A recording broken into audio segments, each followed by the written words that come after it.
First of all, and I think certainly of interest to all of us in the business world, this is an employer issue.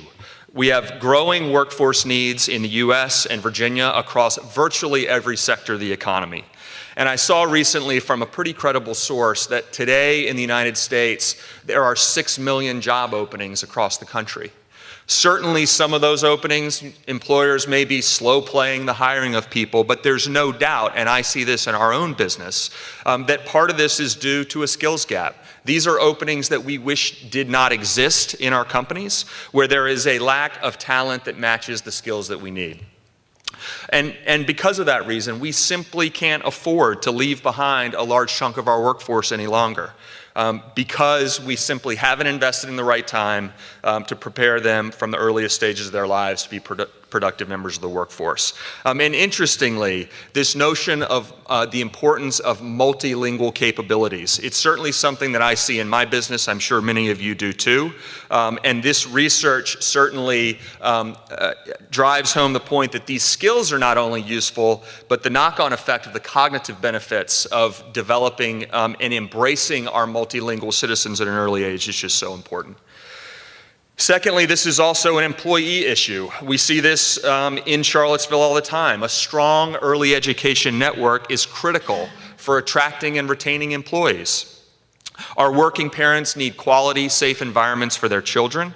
And there's also, for our low-income citizens, there's a direct impact and a strong correlation between having a strong, high-quality early education network and simply being able to keep your job. Thirdly, and I think where we had a lot of conversation around this morning, this is simply a business logic issue. And I think Dr. Kuhl's research certainly reinforces this. And I think the decision is pretty stark. These are the kinds of decisions those of us in the business world make every day. We can either invest early and efficiently, or we can spend more to remediate late. I think it's that simple when it comes to this issue in front of us.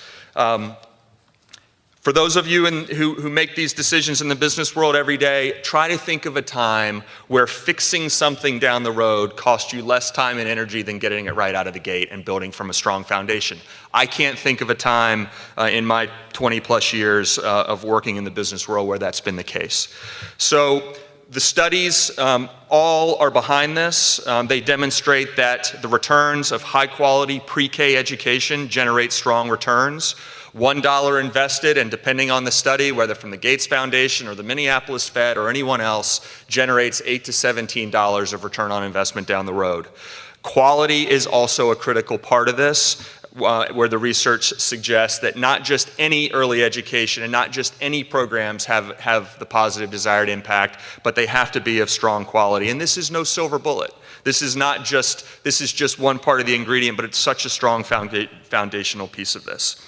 And then fourth, I think this is simply the right thing to do in our country. Giving every child a reasonable chance of success when they get to kindergarten is what our country, I believe, is all about, where anyone can succeed and not just those who were born into privilege or born into a situation that enables them to succeed. This is what the United States of America is all about.